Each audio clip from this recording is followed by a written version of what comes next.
There, this is Susie Price, Priceless Professional Development, and if you're watching this webinar video, you have taken a Trimetrics HD assessment or a Talent Insights assessment, and what we're going to do today is go through how to read your results.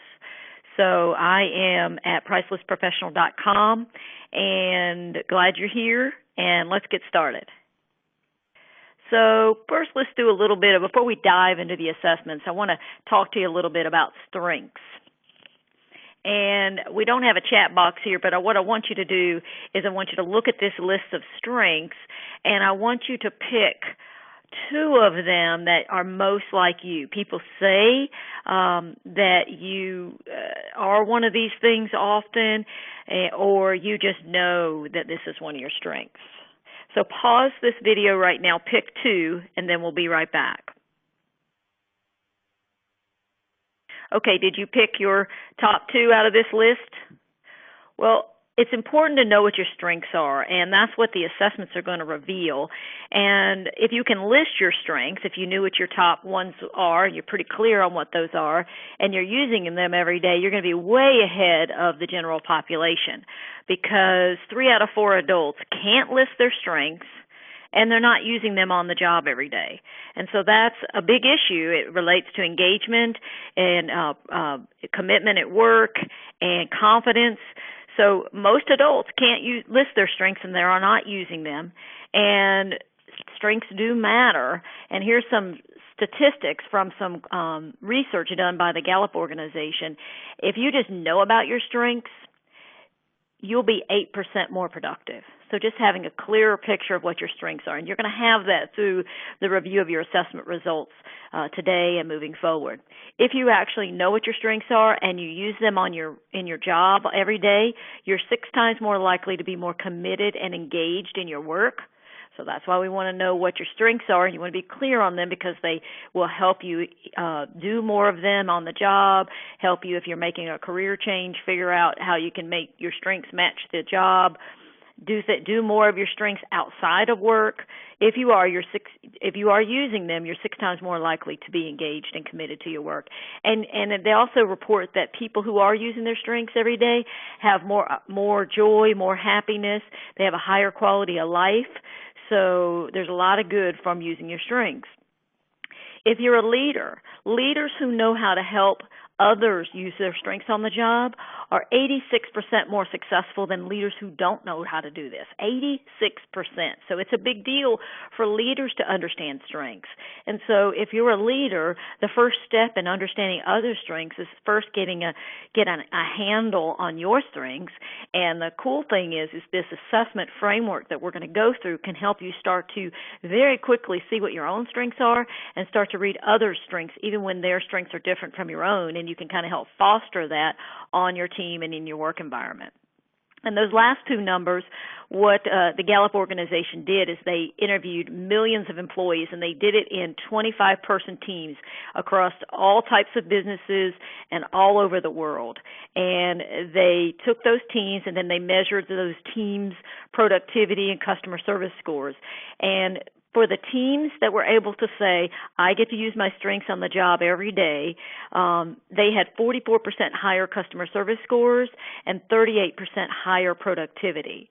So the headline on this slide is Strengths Matter, and I'm really hitting home with it, starting this presentation off with that, because I want you to keep that in mind. Yes, the assessments are going to help you see development opportunities, but even more important, they're going to help you see what your strengths are so that you can net a lot of these gains. Okay? So now let's look at reviewing your assessments. If you took the Talent Insights assessment, you're going to have 2 views of you. If you took the Trimetrics HD assessment, there are 3 assessments or 3 views. So I'll touch on all of those now. There are, as I just said, 2 or 3 views depending on which assessment you took. The first block there up on the top left is the DISC behavioral style assessment. So that's the first report you're going to see. And it measures your behaviors. And I use car analogies. And the car analogy for this is how you tend to drive. So do you tend to drive really fast, or are you very cautious? It's what people will see. When you're driving, do you wave to people? Or do you help everybody in? Are you very serious and competitive? Are you very accurate? So it's what people see, how you tend to drive. That's the DISC assessment. And next, we'll go into that next and go into how you read that report, but that's the first one in your results. The second assessment is measuring something totally different. And so keep that in mind. Each one of these assessments are measuring different parts of you. And so sometimes they may appear to contradict, but they won't be contradictory if you think about what it's measuring. So every time you go to a different assessment, just remind yourself, hey, this is measuring something different. The second assessment is the Workplace Motivators assessment.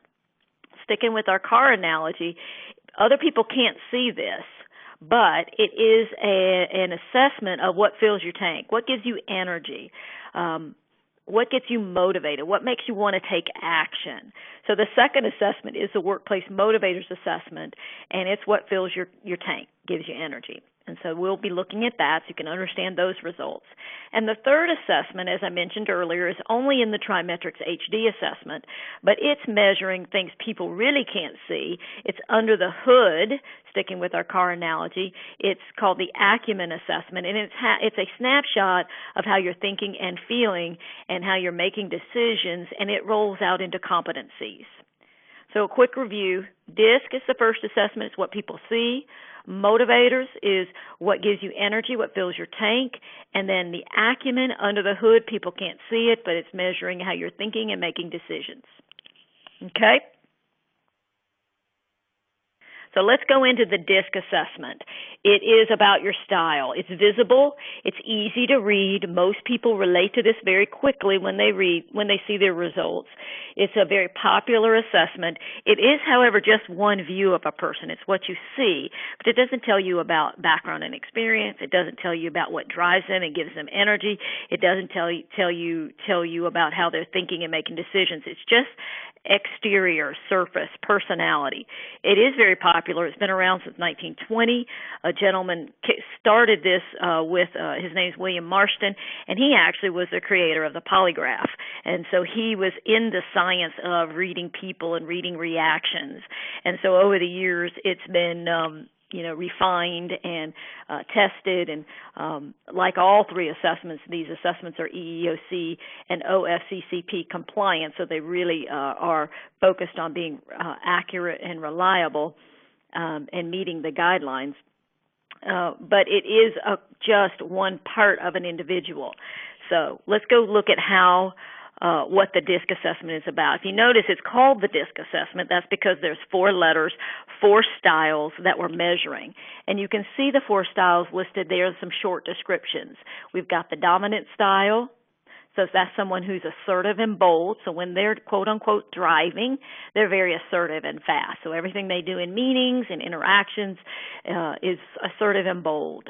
If they're the high I influence, they're friendly and animated. So that would be a driver who's waving to everybody or in a meeting talking, sharing quotes. So friendly, animated doesn't mean a stranger.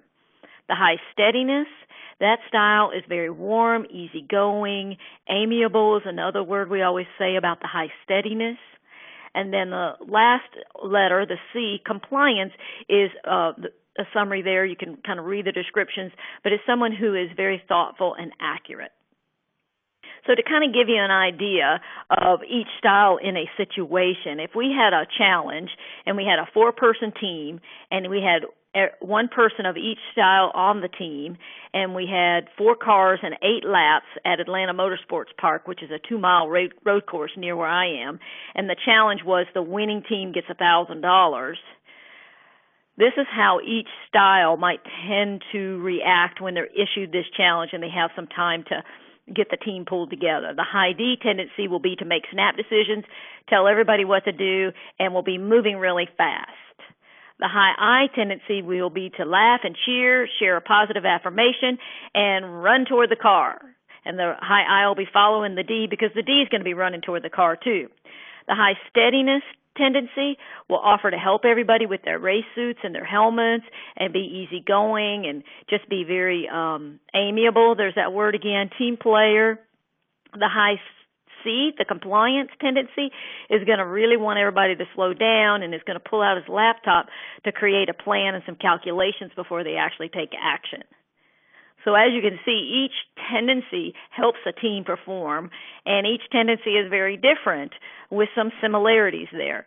And we're all not just one style, but it's very helpful when you're learning about the DISC styles and trying to use them for yourself to use your strengths more and to help other people use their strengths more. It's very helpful to know tendencies of the different styles individually, and then you can pull them together, because we're usually a mix of styles, which you're going to see in a minute. So DISC assessment, it's a great tool. People like it. In a very short period of time, they understand it. But I'm going to throw a few cautions in there because it's not a perfect tool. It is actually, I will come to that next. I'm going to give you some visuals of famous people who are of the different DISC styles. We've got Donald Trump and Judge Judy. For the high D. For the high I, we've got Bill Clinton and Ellen DeGeneres. For the steadiness, we've got Andy Griffith from the show Andy Griffith. From Mayberry, the sheriff of the town. Laura Bush, former First Lady. We've got the high C, Spock from Star Trek, and former Secretary of State Condoleezza Rice. So each one of those, I picked them because they're very dominantly their style, and if you think of each personality, you can get a gist of the different styles. Okay, so there are some common traits between the different styles. The high D and the high I have some things in common. They're very extroverted. They talk to think, and they're more willing to take risks. So the high D and an I in a meeting or in a challenge is going to be talking and thinking and saying, let's go, go, go, go, go.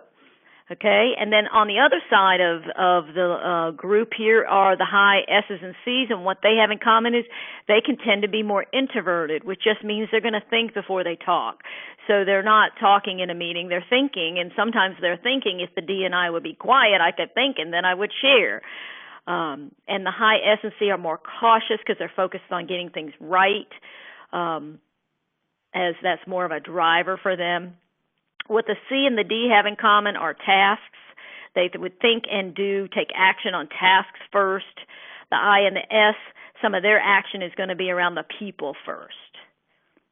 Okay, so let's go to the next. So now let's get to what I was going to start out earlier.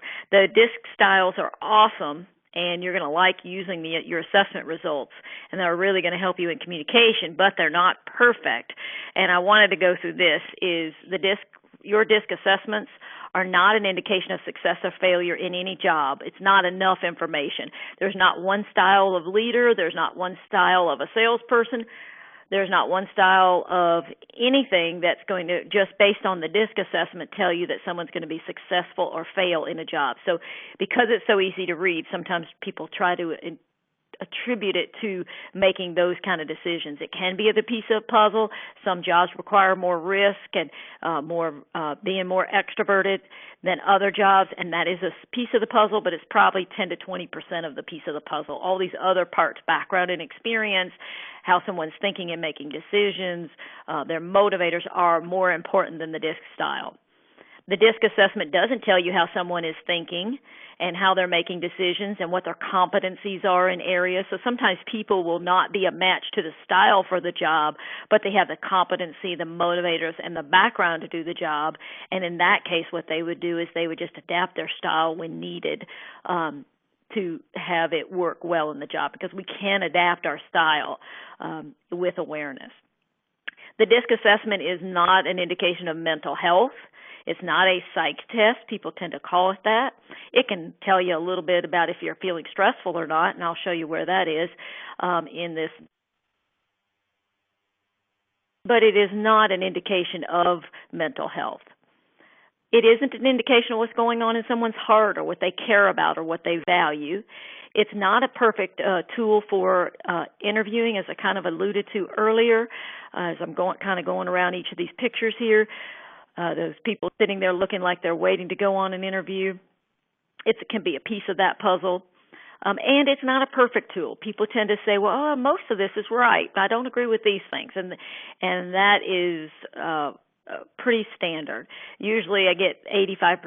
And what you need to do with anything you don't agree with, if you're very sure it's not a statement that applies to you, then you can say, okay, that doesn't apply to me. If there's some wondering, okay, is that a blind spot? Is that something I'm not clear about yet? You can ask somebody who knows you really well and get some of their input, and that'll help you understand whether it's a blind spot or something that is not applicable to you. So that's all the things that the DISC assessment is not. Here's some things on how the DISC assessment can help you. It can help you figure out your strengths, which we started out with today. You're going to be able to see, okay, what is this style's greatest strengths, and how do they apply to me, and how do I use more of them every day? And if you see that second picture there to the right, I just said that word earlier. What is that? That's cars. They're driving, and that's a blind spot, right? Blind spots, what are they? They are things that other people see that we don't see. The DISC assessment can be awesome for helping you figure out, okay, what are my blind spots, and then what do I want to do about them? So the DISC assessment will help you build awareness around that. And then lastly, it's a great team building tool. It's a communication tool. It can help people come together of different styles and different tendencies, and reduce judgment and increase the ability to work together so everybody's using their strengths on the job, and you just have a much more cohesive environment when you're doing that. So let's get out your assessment now. I'm going to use mine as a framework for some of this too. So get out your assessment, and I want you to go to page 21, or it's 22, just depends on where it is in your results. And it's a page that looks like this. And what we're going to look at is what your DISC style is according to the assessment. So if you're there, what I want you to do is pay attention to this natural style graph, which I have circled in the yellow. The natural style is what we're going to pay attention to. We're also going to talk about the adaptive style in a minute, but let's start with the natural style. If you notice, there are on the side there from 0 to 100 is the numbering, and then you see across the top the four letters DISC, and you see some coloring there. Anything that's above the 50 line would be a style descriptor that would be what the assessment is saying is some of your styles. Some of you will have one thing above the line, some of you will have two above the line, and some of you will have three above the line. For me, this is my assessment. You can see that my top two styles are the high I and the high D. So take a minute and take a look at what is yours, what's above the 50 line, and which is the highest, and which is the second highest. And if you have a third, make a note of that too. So if we were in a classroom together, we'd be noting, okay, Susie's style, she's a high I and a high D. Now let's look at the adapted style. So what is the adapted style? It's how you are changing your style to meet work demands. So this was taken years ago, and at that time, I was not using my D style very much. So what you want to do is you want to look at what's the difference between your natural graph and your adapted graph. What's going up or what's going down? And for me, you can see that my D is going down a lot. Anything over 10 points you want to look at and say, okay, that's interesting. I want to think more about that, and I'm going to give you some framework around that. So my D is going down. So I'm doing less of the D style, and I'm doing less of the S style. So you see my S is normally a 25, and when this was taken, I was adapting at 8. Now, the adapted style changes. So if you took this assessment a year or two from now, more than likely your natural style would stay the same, and your adapted style is just a snapshot of what's happening for you right now, how you think you need to change your style to meet demands at work. Now, the adapted style is not bad, it's not good, but here's some information about it, and you can pause this to make some notes. If you're moving up, you're moving one of the letters up on the adapted, here's some insights. For the D, you're being more assertive. For the I, you're being more outgoing. For the S, you're slowing down your activity level. And for the C, you're focusing more on procedure and accuracy. Moving down, so say on the adapted, some of your scores are going down, and that was my case. On the D, being less assertive. I, if it's going down, you're being less trusting and guarding what you share. S, going down, speeding up your activity. And then C, less focus on procedures and details. So the adapted is just saying, I'm doing different from what is natural to me, and here's what the behaviors might look like, or the differences of my behavior according to the assessment. So I mentioned earlier that if you're adapting your style, it's not good or bad, it's just some information for you. And there are 3 questions you can ask yourself. First, okay, I'm adapting my style, and I've read on the previous slide what the going up or down means. So I want to ask myself, is this adapting working? So is it working? Is my work requiring this? And from the fact that I'm doing it, is it working on the job? And if it is, you're right on track. Next question. Is this adapting? I'm changing what's natural style for me. Is it causing stress for me? So there's some more information. Okay, yes. So then you can look at, okay, what do I need to do about that, and go into deeper insight around how can I manage that? How long do I need to continue to adapt? Am I in the right position? How can I get more, if I need to make these adaptations on the job, how can I do it more effectively so it's less stress? And then third, is it a strength revealed? So sometimes we're adapting our style because we're not even aware that we have that ability. And for me, that was the case with my D, bringing it down so much. I had no idea that I was as assertive and challenge-oriented as I am naturally. If I asked anybody who knows me personally, they'd say, absolutely, that's you. But I really wasn't aware of that. So for me, when I first saw how much I was adapting my style on the D, I realized that's a strength revealed. I didn't know that I had those abilities. I was just pulling it back. And then the pulling down my steadiness, that, picking up my pace, that was causing me stress, and it wasn't necessarily working. So each one gave me insight. So I just share a little bit about what I did around that to see if it would help you. So those are the 3 things you want to ask yourself if you're adapting your style, to kind of figure out, okay, is this a good thing? Is it working? Or does it give me some information that can help me make some changes? Okay, so that's all about the adapting. The next page in your assessment, and this page number that I have here might be right, it's probably close to that, but it's this wheel.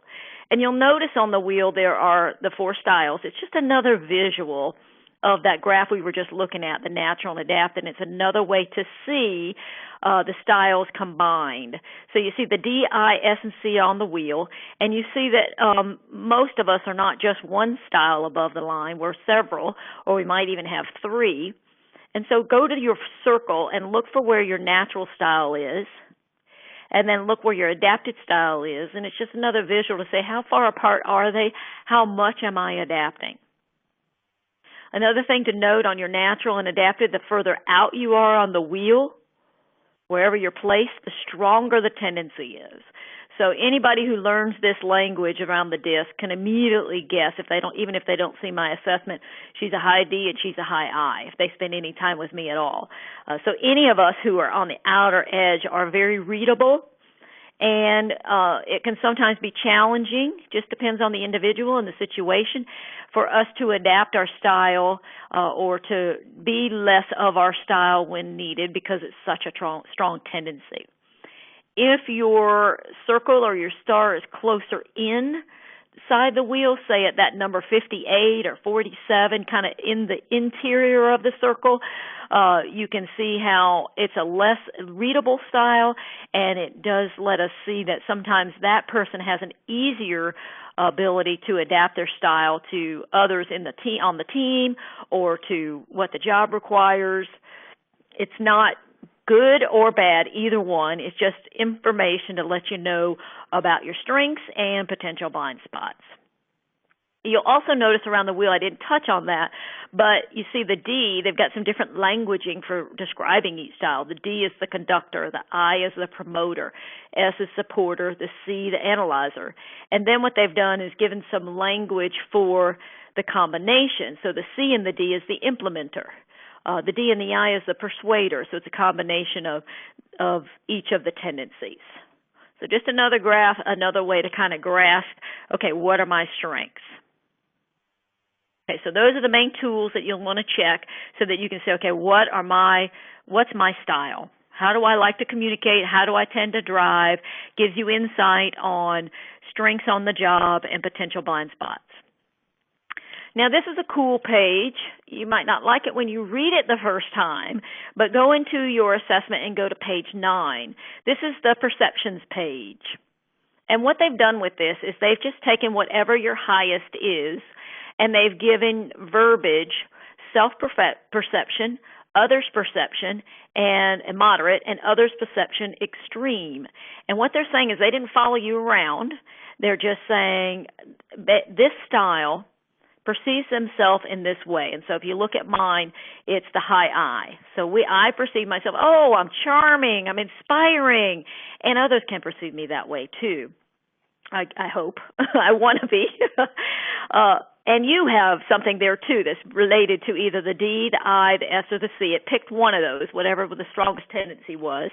And then it's saying, okay, if you get under pressure and you overdo your style, or if someone is communicating with you who isn't your style, say somebody like I'm a high I, say a high C is communicating with me, I'm overdoing it, the high C is going to say, okay, she is overly optimistic, she promotes herself too much, and so you start to see how others might perceive you, or if you're overdoing it, how they're absolutely going to see you. And then the extreme is under extreme pressure. If I go to what is natural to me and I really overdo it, here's what's going to happen. I'm going to come across as a poor listener, and I'm going to be too talkative, and there's the tendencies there. So look at this page. This is a great tool to go to your boss, your spouse, and say, hey, this assessment said this about me. Do you see this? When do you see this? You'll have a great conversation with your boss. And I've had people say, hey, I showed it to my boss, and he or she said, nope, you're not doing those things down on the bottom. You are managing your style. And I've had other people say, yep, my boss said that I do some of those things. So it's just a good conversation about behaviors. There's no judgment in it. It's just tendencies. And, someone who is aware of their style and manages it looks very different from someone who is not aware of their style and does not manage it. So we have our strengths. We want to be who we are, but we also want to make sure we're effective with other people. So you can look at this page and ask yourself some questions. Which of these did you already know? Which surprise you? And then look at that extreme and think, a lot of people say, well, I can't relate to that. I don't know if that's true. Do you agree or disagree?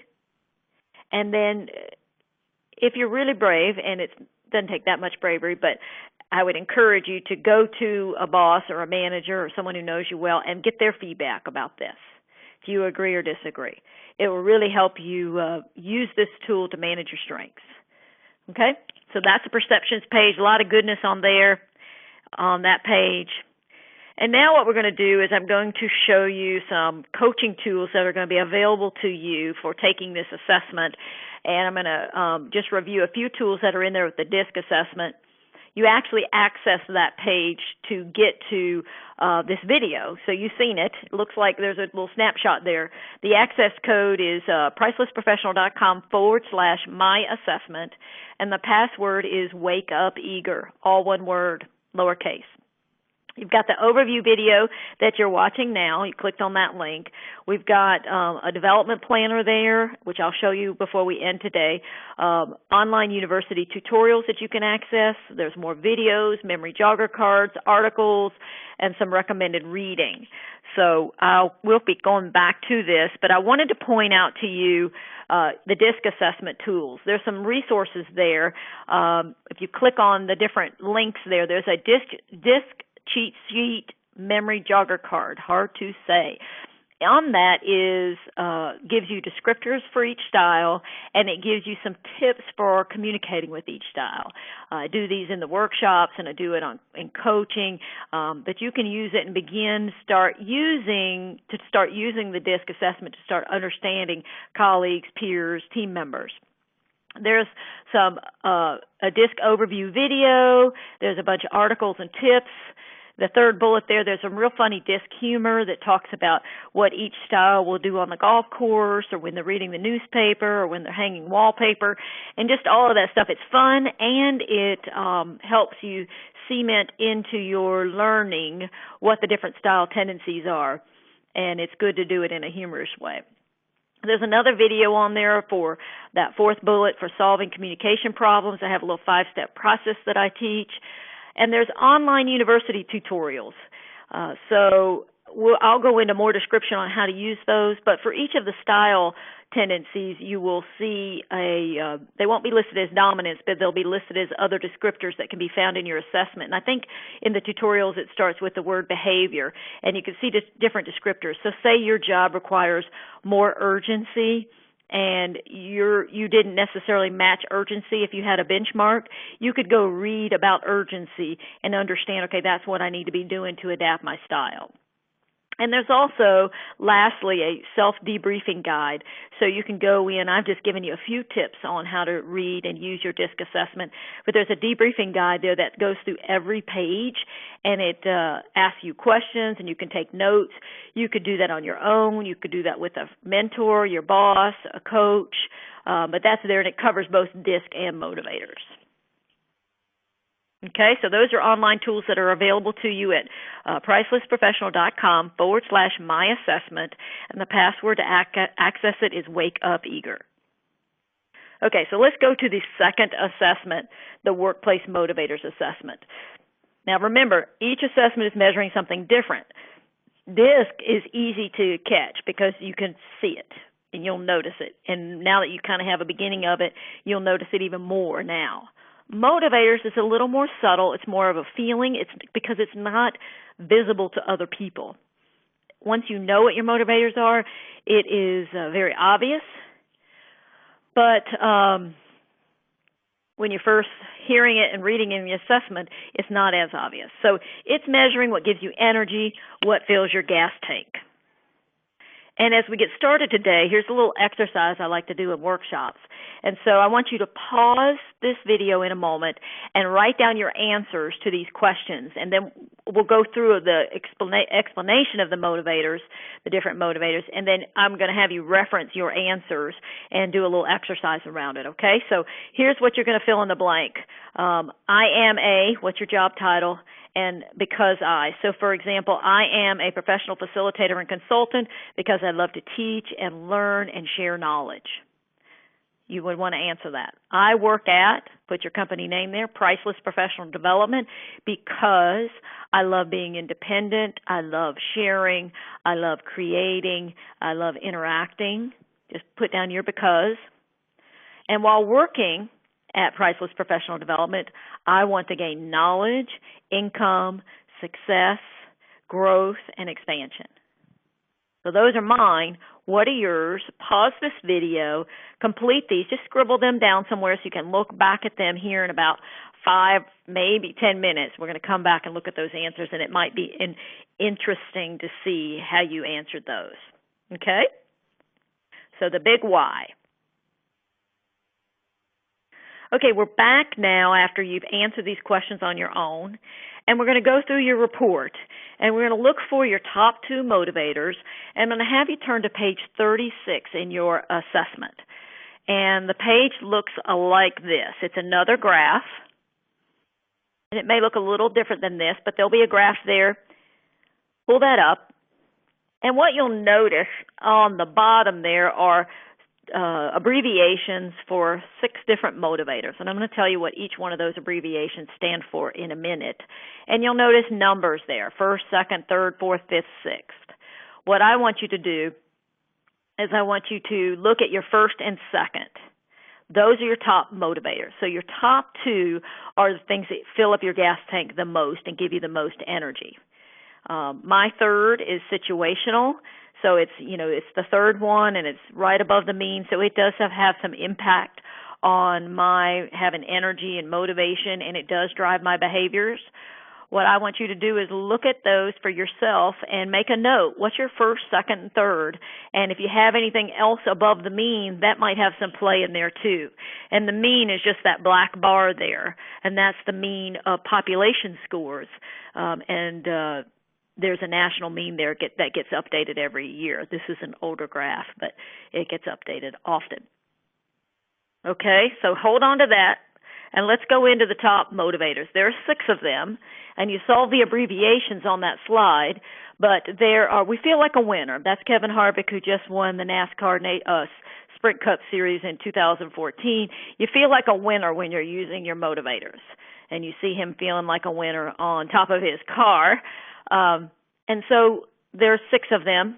There's the learner, the business person, the balance and harmony seeker, the service and helping others person, the power player, and the process and order keeper. Your top 2 are going to be the things that drive you. These are all of value. There's no judgment in them. The service, social, altruistic person is not in this assessment considered better than the theoretical person, because it's basically just saying this is where you get energy. This is when you get to do these things, your gas tank is full. So it's an indication of strengths. It's things that drive you, that interest you. You're naturally interested in them. We like to do what we like to do, and so these are the things that we like to do. And you'll notice them as we go through. So I'm going to go into some detail on each. The theoretical knowledge person is the learner, and a famous person for that is Albert Einstein. A stressor for the learner is if you don't get to learn, you don't get to know things. Some of the things that the learner might do, we may give you more than you need. We're going to often focus on the research available. Or energized by learning. We may always be questioning and saying, okay, let's change this. Let's do something new. Let's go and get more, do more, be more. And so what the person who's a high theoretical most wants is to gain knowledge, to get facts, and to be objective. So it's a passion for knowledge and expertise. That's the learner. So if that was yours, there's some descriptors for you around that.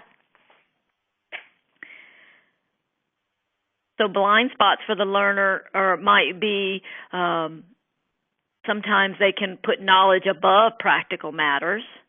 And the stressors are not being able to discover truth, not being able to understand or know about a topic. You may be concerned that you don't know enough. So there's a stressor for that motivator. Let's look at the utilitarian economic. We've got Richard Branson of the Virgin Atlantic, entrepreneur, business person. The other example is the Donald Trump would be a famous one. Investors, salespeople, executives, and the stressor for this motivator is wasted resources and lack of efficiency. So it's just the business person. If I do this, I get that. They're looking at return on investment. So this motivator person who has this might look at what's in it for me, or is this practical? They're very energized by work. People who aren't high utilitarian will look at the high utilitarians and often say, well, gosh, you're a workaholic. They may or may not be. They might just be very strongly driven by and energized by their work. So very adamant about getting results. I think it's 86% of all top salespeople have high utilitarian economic as their number one motivator. So you don't have to be in sales to be a high utilitarian, but that's a piece of the puzzle for salespeople. So they like to maximize resources, always willing to give, but want to get something in return, and are going to be stressed out if there's a lack of efficiency or wasted resources. Utilitarian economic. The aesthetic, this is the balance and harmony seeker, and that is a picture of Walt Disney. So the high aesthetic is, you can see some other famous people, architects, designers, things that stress out a high aesthetic would be a chaotic environment, or if it's a lack of balance. The high aesthetic will often focus on work-life balance. They'll use very descriptive words. They are oriented towards the subjective. How do things feel? What's the beauty? What's the creativity? Personal development. Sometimes they may strive for perfection and beauty and how things look, so that can be a stressor for them or a blind spot. And something, if they are around a lot of chaos, that definitely is a stressor. And something that fills them up is having time to rest or express their feelings or to be outside. That's the high aesthetic. High social altruistic. This is Mother Teresa. This is the energy or the motivator around serving and helping others. You could see other famous people, Princess Diana, coaches, teachers, mentors, counselors. Something that can stress out someone who's high social altruistic is there's too much focus on the bottom line and the people aren't being taken care of or tended to, or their needs are not being met. What they may do is focus on the people aspect of everything, really want to eliminate suffering, may sometimes not say no. That can be one of their blind spots. So other people win and they lose because they're giving so much. And what they most want is an organization that's committed to its people and its clients. So very service-oriented. That is the social altruistic. The individualistic person is usually played out through another motivator, but what it brings to the table is what we call the power player, and that's a picture of John F. Kennedy. It's the person who inspires others, who pulls people together with a vision, has charisma, is willing to be out front and lead. So what the individualistic political power player may do is they have very strong, ambitious goals. They can be impatient because they want to advance and they want everybody to come along. They like to be in charge of their own destiny and other people's destiny too, if they'll let them. And so what they most want is the opportunity to advance their position, their power, or their influence. So that's a little bit about the individualistic power player. And then the sixth motivator is the traditional regulatory, and you see here a picture of the hall monitor, and basically what's the hall monitor doing? He's the process and order, or she, process and order keeper. No running in the hall. We need to be safe. So they have a passion for keeping and enforcing the rules. Famous people, judges, lawyers, sometimes people in the military, some people in the ministry. It's this set of rules or processes, no matter what field it's in, that they want to help enforce and help people follow. A stressor for them would be lack of direction, lack of order, lack of structure, people not following the rules. Sometimes a blind spot for them would be they get so focused on the rules and the process, they can become a little precise or rigid, so they might say, okay, if you're not with me and you're not following the rules, then you're against me. So that can be a little bit of a blind spot. But what they most want is structure and the ability to enforce rules. And that's a little bit about the traditional regulatory process and order keeper.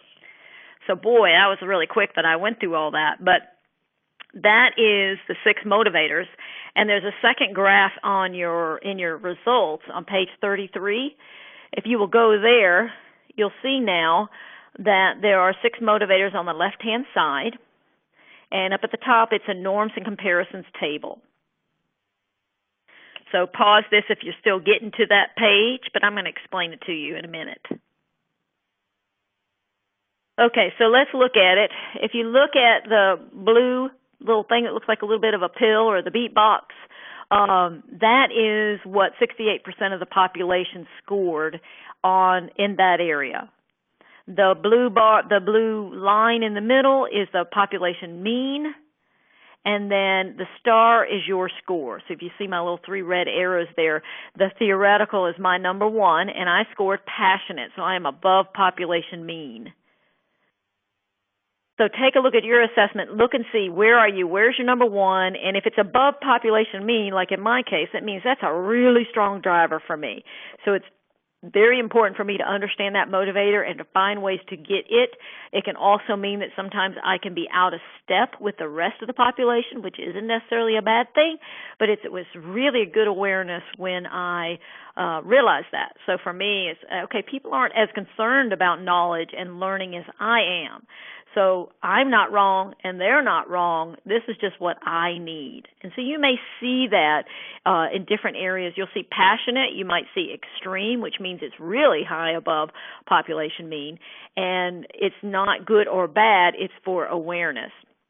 If you see things going to the left-hand side of the population mean scores, the little blue bar, that means that motivator, the way you rated it on the assessment, they call it indifferent. And it just means that it's not a motivator for you that drives you. You scored it much lower. And again, it's an outlier outside of the population. Not bad, but it just says that is going to be more obvious because it is indifferent and it's outside of population scores. And the goal here isn't to try to get into population scores. This is all about awareness. And you'll see there's a box down there on the bottom in this slide that describes, how far above or below population mean someone is. And so those standard deviations just say if it's 2 or 3 standard deviations above population mean, it's a strong tendency and it's something you need to know about.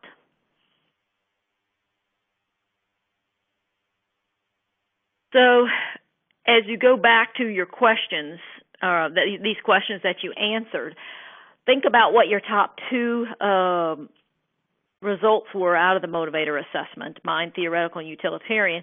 And then if you think about the answers, your answers 90% of the time match your top motivators. So you're already feeling and thinking about your motivators. What the Workplace Motivators Assessment does is just make it more deliberate and make you more aware. It gives you a category and a framework to understand what drives you. So look at your answers and see, and then look at your motivators and see how they reflect. And chances are they do. Some exercises that you can do in your assessment. You can go to where the Workplace Motivators Assessment starts. And the very first motivator that's listed, like in mine, the first one would be theoretical. Whatever your number 1 is, there's your the motivator and a definition of it, and then the bullet points are related to you and how you answered it, how strong you answered it. It'll be different from people to people most of the time. So what I would invite you to do is take, for your first and second motivator, highlight 3 statements from each page. And then think about how are those statements reflected in your personal life? How are they reflected in your professional life? Think about, are there people or activities that hinder those motivators in your personal life? Are there people or activities that hinder them in your professional life? So you can kind of look at how is this showing up for you at work or in your life. Are you able to use these and kind of see, what's hindering, what's helping? Who could you reach out to, or what kind of activities could you do more of that would help you satisfy your motivators? I mean, think about it. If your car is running on empty, it's not going to run all that well. So the motivators they're less visible, but they're a bigger part of the picture. So really tune into what are my top 2? Am I able to do them on the job and in my life? And if I am, great, let's do more of it. If I'm not, how can I do more of it? Who can help me do more? What awareness do I need? So that's the Workplace Motivators, and I have some additional tools for you on the website. There's a cheat sheet that lists stressors and motivators, and it lists just some additional information for each of the motivators.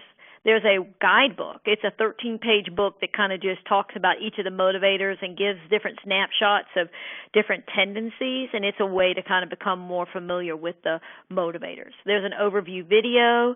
Again, we have those online university tutorials, which are little PDFs for each of the motivators. So if you were interested in utilitarian, and say you found out that utilitarian is very important on the job, but you scored it as number 5 or 6 on your motivator, it might be valuable to go read the utilitarian PDF under the tutorials and understand more about the utilitarian motivator. You're not going to change your motivators to become more utilitarian, but you can understand, okay, how can I relate what I care about to what the utilitarian business person people care about, and how can I make that work and interact in a way, since I value or driven by something different than they are. So it's a very rich tool. And there's also that guide that I mentioned earlier for DISC and motivators that'll walk you through each page of your workplace motivators assessment.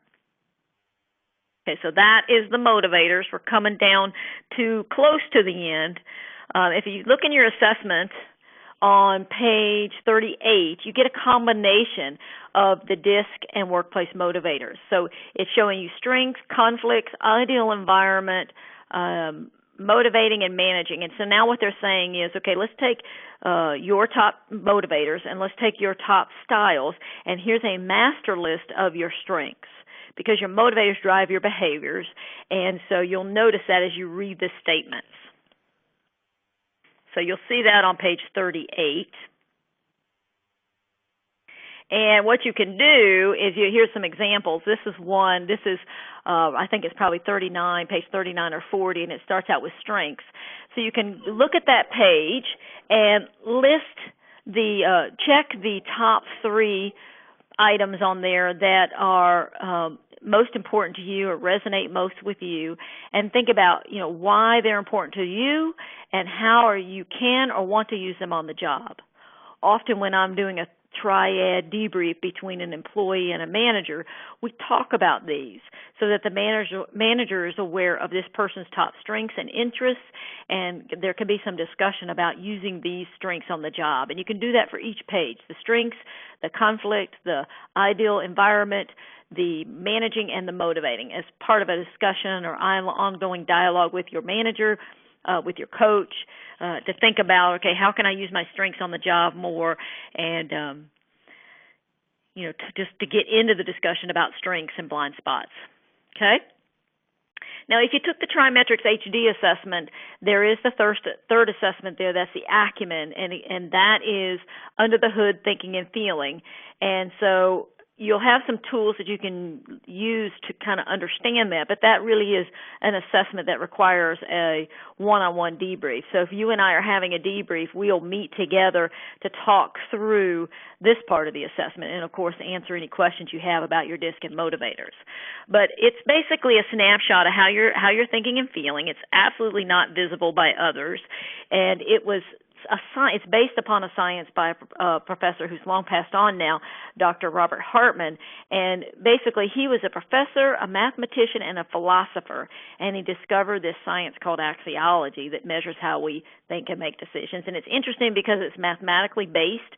It's the part of the assessment where you took 18 items and you rank them. And you can't really tell what's good or bad or if you're doing it right, so it forces you to think and rank them based on how you think, and there's a mathematical formula behind it that identifies how our mind is analyzing and interpreting experiences. So it's a really powerful assessment. Sometimes when we're in development or we're wanting to improve in an area, it might be I want to focus on building in this area. Because it's basically, you think of the engine of a car, it drives everything. Where the motivators drive your behavior, the acumen is these personal skills, these intangible things that are driving everything else all the time. So it's very powerful, but it does require usually some discussion. What happens is the acumen takes your results and it lists them in a lot of different ways with a lot of different information. But on page 58, you'll see a list of personal skills, and there are 25 of them. And you'll see, are they well-developed, developed, moderately developed, or do they need development? And so you can kind of look at these and say, even if they're well-developed, it doesn't mean that we couldn't take training in them, but what it'll tell us is, for like this one I'm presenting, someone is, I think this is mine, well-developed. If you're presenting, well, so that's something she's naturally competent towards. But I tell you what, every time I take a presenting course, I get something out of it. So it doesn't mean you wouldn't want to take development into this. Where are your natural strengths? Where do you go to the class and get a lot out of it, where somebody else who's lower in presenting gets something out of it, but because it's not natural to them, they have a harder time gaining the insight from the program. So these skills can be developed. The further they are, the needs developed and moderately developed, it takes a little more than just a training class to improve in an area. It would be ongoing development needs and resources. So what you want to do is you want to focus on, in regard to the development indicator here, about which competencies, which personal skills are most important for success on my job. And if we did a benchmark, you'll be able to see those. And if there were some gaps on those areas, that's where you want to focus your development. Nothing wrong with focusing on other areas, but you really want to look at what is most important for success on the job today, or satisfaction in your life today, and focus on those areas. So you want to play to your strengths and pay attention to development opportunities if they're directly related to you meeting a goal in your job or in your life. So I have some assessment tools on the website for you there. There's a graph on the Acumen report, and I have a little cheat sheet that helps you understand it, just like the DISC had a graph and the Workplace Motivators assessment had a graph that we looked at. The Acumen assessment has something called the dimensional balance page, and there's a cheat sheet there to help you understand those parts. Sometimes people are low in one area from the dimensional balance page called practical thinking, which is about getting things done. There's some frustration, and so I created an article with some resources around that. And then the online university tutorials, there's one tutorial for every one of those personal skills, so you can go in and get detail around each one of those personal skills. And I'm going to show you some examples about those next. So I'm going to go into the coaching tools page. This is a page you've seen because you started with the video, but I'm going to tell you a little bit more about the development planner and the tutorials. There's steps in on the development page. Step 1 is you watch the video and read the guidelines. Step 2 is review a benchmark. Not everybody's going to have a benchmark, but if you did have a benchmark, it'll look like one of these pictures. It'll be the one on the left if your company did a benchmark, and it'll be on the one on the right if I compared your results to a national benchmark. So what you would do here is you would look at this and say, okay, wow, on the left one, you see anything that's yellow or red, those are areas you're probably going to want to look at because they're important to the job, and you're going to figure out, what do I need to know about those areas? Okay, so step 1, you're watching the video. Step 2, you're reviewing the benchmark. Step 3, there's that self-debriefing guide for DISC and Motivators that you can print out and use, so you can go through those 2 parts of your assessment. There's a link to that there. Step 4, there's a development plan worksheet template that you can go into, and I don't have them listed here on this slide, but if you go to the web page, you'll be able to get the steps on how to use that. So, for example, this is a page from a development plan where somebody said, okay, I scored low in customer focus. There's a definition, and it asks you some questions, and then it gives you a place for you to put in and add any actions that you're taking and going to take, when you started, when you ended. So it's a good way to recap what you're doing and review that with your coach or with your manager. So that's the development plan worksheet. And then the tutorials, I walk you through that step 5.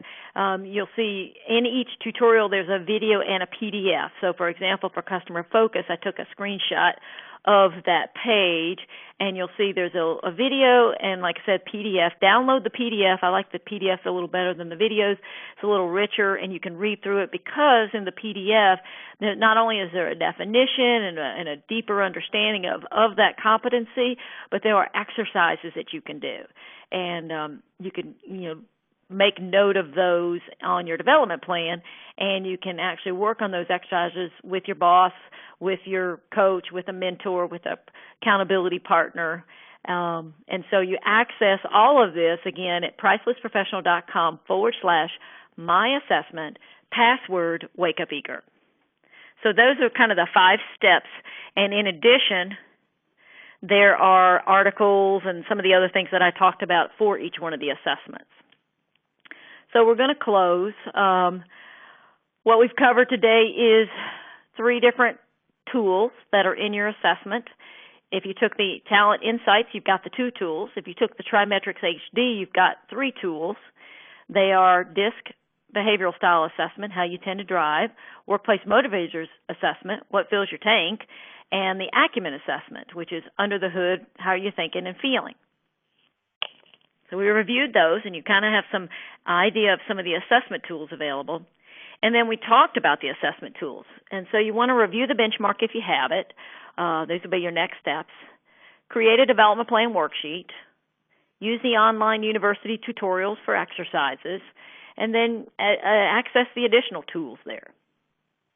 So lots of resources for you on that page. And I'm going to close with a couple of quotes. This one is from Dr. Hartman. He is the person who created that science behind the Acumen assessment. And he talked about this, and probably this is a quote from 1960.